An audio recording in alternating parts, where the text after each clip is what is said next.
Hello, so this video is going to be a bit different to anything I've posted before, and that's because I'm going to be talking about my formal diagnosis of bipolar disorder type 2. Just to get the informative bit out of the way, bipolar disorder type 2 is basically periods of prolonged depression and periods of euphoria. It's not what you see on social media. It isn't rapid mood swings throughout the day. It is long periods of depression, which typically have to be over a month, and then periods of euphoria, which have to normally be a few days to a week. And in terms of type 2 bipolar, that is hypermania, which is by definition a lesser form of mania, which is what type 1 is. So the difference between hypermania and mania is that mania has the psychosis and hallucinations, and typically people experiencing mania end up in hospital, whereas people with bipolar disorder type 2 have, like I said, the lesser form of mania, and if they were to end up in hospital, it's normally because of their major depressive episodes instead. So yeah, that's roughly what bipolar is. If you want to find out more, head over to Google the NHS guidelines and stuff, or the DSM. So the main reason I've decided to openly talk about my diagnosis of bipolar type 2 is because when I got my diagnosis, I felt absolutely crushed. I felt like I'd been given a life sentence and that all hope was gone. This was because I did what most people do, and I went to Google for more information. I'd already had an awareness of bipolar because I have an awareness of quite a lot of mental illnesses through my own curiosity, but I just wanted to fully understand the complexities of it. But then what I found was you go into NHS guidelines, you go into Mind, and all it really outlines is the basics of depression and the basics of hypomania, the diagnostic criteria in effect. And what I needed was blogs. I needed people's YouTube videos to explain to me how they cope with it, how it affects their day-to-day life. I needed to see someone make me realise there is hope and it wasn't this life sentence. I'm yet to actually find these, if I'm being honest. I found a couple of videos on YouTube, but a lot of them are Americans, or they're just more TED Talks, documentaries. Whereas I needed just to see a 22-year-old girl from Britain talk about it and make me realise, yeah, okay, I've got this. It's not really talked about illness. It's not something that people really see it for what it is. And to this day, I still hear people make jokes like, oh, you're so bipolar. And it kind of kills me to hear, as there's still this huge stigma that someone bipolar is basically mad. That's the only way I want to put it. You hear of these extreme mood swings, you hear of the psychosis. But I, through sharing my story and what I'm going to say, want you to realise that people living with bipolar disorder can be living a very normal life to the point you may not even realise they have the disorder. One good thing that did come out of the week I was diagnosed, if we ignore all my crying, was that one night I was like, right, Nick, you've been crying so much, you just need to do something to feel better. So I channeled my creativity and I made this little box. It's not finished, as you can tell, but I keep all my letters from psychiatry appointments in here.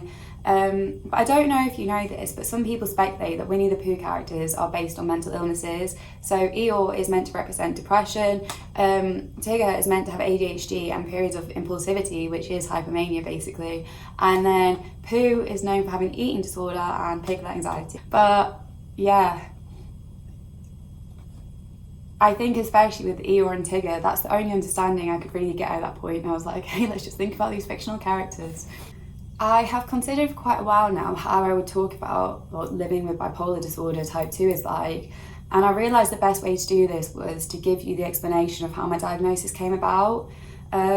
Especially because I have type 2 and not type 1. I was never going to end up in hospital with mania and psychosis and hallucinations. So recognising that it was bipolar is quite hard for a lot of medical professionals. You need to build up a really good relationship with them, and you need to have almost a map of your history for them to spot patterns. So throughout school, I was always either an overachiever that was really happy, or I was just in this massive depressive episode. In my early years of school, I was just this overachiever. I did so much, I did music, I just did everything.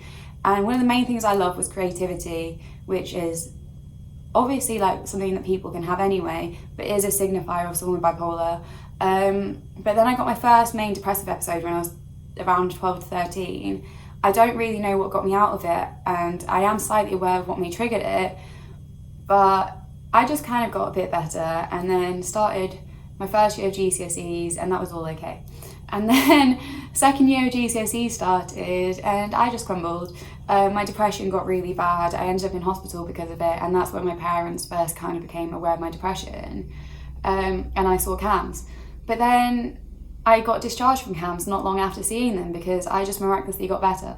I became like a really high functioning student again, and I was capable of a lot of things. So for example, I signed on to do the extended project qualification, which is like half an A-level later than everyone else. When I was suffering bad with my depression in year 11, I was like, I can't do it. When old me would have been able to do it. But I just started to feel really, really good again, and like I was capable of anything, like I could achieve so much, and I could just do anything. I had so much self-belief. So yeah, I signed on to the EPQ, and then through year 12, that just continued. I was putting in like quite a good campaign to be one of the house captains, like doing a lot, getting involved, really getting along with teachers, was really getting on my schoolwork. I got 4 A's. And I wasn't like mentally struggling getting these 4 A's. I was good, I had self-confidence, I was happy. And then my depression hit again in year 13, and a lot of people have seen that more because I got quite anorexic as well at the time. I lost a lot of weight, and like bipolar has quite high comorbidity with eating disorders and like anxiety. So I just went into this massive like depressed rut again. I really wasn't okay. Like the teachers knew about it, my friends. And that's when I first saw adults mental health services, and I got a really good relationship with a psychiatrist. She was probably the best psychiatrist I've ever had, and she just listened. I didn't actually get diagnosed with bipolar at that time, but in my discharge letter, which I only actually saw 2 years later, she put right near the end, showing symptoms of bipolar disorder, but I'm yet to diagnose it. I did some research on this, and basically don't tend to diagnose people at the age of 18 with bipolar because they need to kind of have more history to present, whether it's bipolar or caused by other things. Obviously, I've talked about extended periods of mood swings. They want to rule out aspects such as teenage hormones or, you know, like childhood trauma that needs to be like sorted out and whatever. So I had obviously been aware that a psychiatrist and a mental health professional had thought about this at one point. But then obviously I went to uni. First year of uni, despite it being like quite placid and things being okay, I did have 1 month where I just felt really, really low. So I went to my GP to get a referral to mental health services again. And by the time the referral came through, I was just miraculously feeling better. And that's the hard thing with what ended up being bipolar. You'll be depressed for a while, but it's not like just pure depression where you can be depressed for like years. The issue with bipolar depression is it can be like from a month to like unknown amount of time, but when it's just a month, a lot of mental health services will just discharge you because you're no longer presenting these symptoms. Second year, my life just kind of went a bit nuts. To this day, I say it was the best year of my entire life, and I was just having so much fun with friends. I was so happy, I was doing so much. But I was always that person that was just doing like that bit more. I just went on a lot of nights out. I did some kind of crazy things, and one friend eventually sat me down and said, Nick, you just seem a bit out of control. You're getting yourself in such stupid positions that I just think you're going to turn up in a ditch one day dead. And that was a bit of a wake-up call. So at this point, I did actually know about this discharge letter. So I went to a GP and I just said, I'm not saying I've got bipolar, but my friend has just said they're a bit concerned about these aspects. What do you think? And I was basically told I was too insightful for someone bipolar, which is nuts because I think you'll find anyone suffering with any mental illness, the idea of being insightful is good.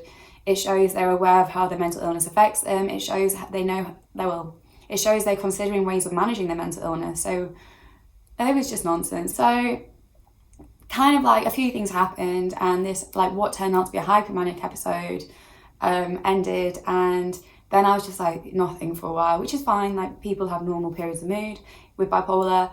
And then the depression hit again. Like the summer started between second and third year, and my head was just getting into more and more of a pickle.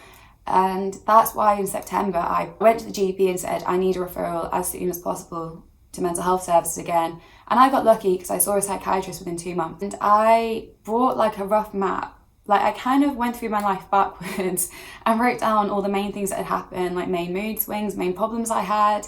And after a couple of appointments, this psychiatrist was like, you've got bipolar type 2. It didn't come as a complete shock to me because, as I said, I'd already had it written in some previous notes from the psychiatrist I really knew quite well. But as I said, it did crush me. It crushed me because I really struggled with the resources available to like research it for myself. What I really wanted to do was give people like Joe, who I'm dating, and my parents a proper explanation of it. Because as you've probably realised by this point, bipolar is a lifelong illness. Although it's something that can be managed, it is something you're going to just, like I said, you manage it, you don't in a sense recover. And for that reason, I thought the people closest to me had to have a better understanding of the illness so they could support me adequately. As what happened with the resources, there wasn't really enough information available, and it made this very, very difficult. It meant that when I tried to explain things, people just still held the stigmas in their head of what this disorder meant, and I just felt like I hit a brick wall. I have since then been to a group therapy. It was called Bipolar Psycho Education course that actually started in Nottingham. I got exceptionally lucky because, as I said, it started in Nottingham. They don't do it in Leeds yet. But I was in this group with about 15 other people with bipolar, and it taught me that it is a very manageable illness and it can actually make your life better in crazy ways. They just showed me like just how creative like having bipolar can make you, how much more like compassionate, caring, and by having to overcome these life's hurdles, they just learned a lot, and they almost saw life differently. Like they took every opportunity that they were given and they really wanted to go out and live there. And in a way, I guess my earlier experience of bipolar that I didn't know were bipolar at the time had already started to do that for me. Like until year 12, well, just the start of year 13, I still wanted to go to university like Oxbridge. I never ended up applying because I realised I'd be miserable there. I just wanted to go there for the academic merit. And as a result of it, I got to go to Nottingham, which gave me the best 3 years of my entire life, and I met some incredible people.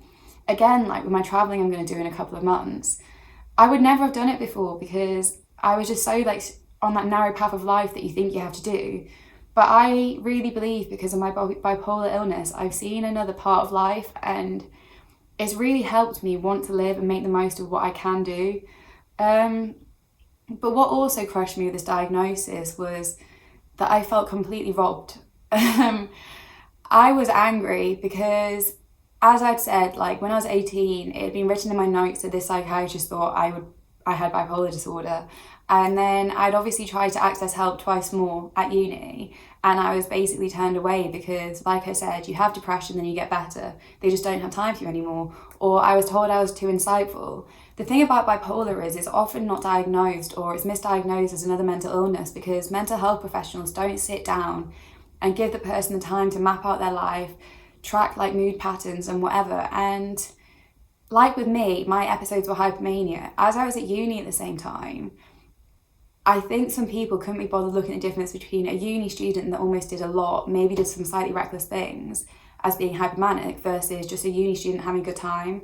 Like, I'm not saying a uni student going out and drinking whatever is wrong. Like, you're not hypomanic because of that. But if a mental health professional sooner had sat there and listened to, let's say, some earlier things I did when I was, let's say, 17, I'm not going to go into them because it's not really stuff you admit on videos. But they were quite impulsive, quite reckless, quite not that good. But if they had listened to that, they'd realise, like, that isn't just being a teenager. That is something, like, wired, like, different in the brain. It's a behaviour that isn't just a natural going out and having a good time. So I felt a lot of anger because I felt like I'd been robbed of the chance to get help earlier. I felt like I'd been robbed of the chance to maybe look at medication to stabilise it. And as much as I wouldn't change my second year of uni, I do feel a bit bad for making some friends worried. So what now? I partially made this video as well because obviously I speak so openly about my mental illnesses, and depression was a huge one I spoke about. I was getting concerned that some things I'd say wouldn't feel so relatable because I'm suffering with bipolar depression, and as a consequence of that, as much as I know depression, I don't think I know just depression. Because I'm fully aware that some people with depression just feel like they're never getting better. They could have suffered with it for years, but the nature of my illness, that isn't me. And that's almost what's the scary thing about bipolar disorder. So there's a third aspect of bipolar disorder called mixed state, and that is effectively where you're having depression and euphoria at the same time. And sometimes I think that's what I'm experiencing right now. I can be absolutely thriving and then I just hit a brick wall. Like I can be doing so much, seeing friends, fitting so much into my week, and then I just crumble because my head's just kind of all over the place. And that's when it can get dangerous, because you can be having all these really negative feelings, you can be feeling depressed, but because of the euphoria in a sense and the energy from the hypomania, you have the energy to act on it. And that's why doctors get quite worried about people in a mixed state, because they go from just having depression where if you're depressed you can almost feel too tired and lack of energy to act on like suicidal thoughts, whereas mixed state, you've got the energy behind it. That's why I did the post I did the other day, and I'm including the caption about the suicide attempts I made in May. Although I was probably more on the edge of depressed than mixed state, it kind of brings the awareness to people that people have these hidden battles. But I kind of wanted people to know about this bipolar depression, because I know that people may not fully relate to that. People do look at my life and think, where's she got the energy when she's so depressed? So I hope that explains it a bit better. Moving forward though in my life, I'm excited to see where it goes. Like I said, I'm going traveling in a couple of months and I know I'm just going to feel good. I know that sounds arrogant, but that kind of can be what living with like hypomania can be sometimes. I never included this earlier, but when I went through second year of uni and I was absolutely thriving, I actually had such this like arrogance about me that when the Great British Bake Off was on, I was sat there thinking, yeah, I could go on that programme. I didn't quite think I could win, but I just felt like I'd go on it, I wouldn't be nervous. And I'm not saying that'll be me when I'm travelling, but I know I'll probably get to a level of euphoric that I will feel invincible. Because I have this insight now, I will manage it a lot better. Like I won't go out and do reckless things like I used to. I will still have fun, but I'm going to try and just like bear it in mind that my head may go to this extreme and tone it down a little bit. It sounds crazy, but I've experienced the highs of bipolar, I've experienced the lows of bipolar, and as much as the lows destroy me sometimes, I'm excited to see where the highs can go in my future. I'm obviously going to manage it better, but it no longer feels like a life sentence. Like, as long as I keep learning how to deal with the depression, I really feel like bipolar is going to enhance my life.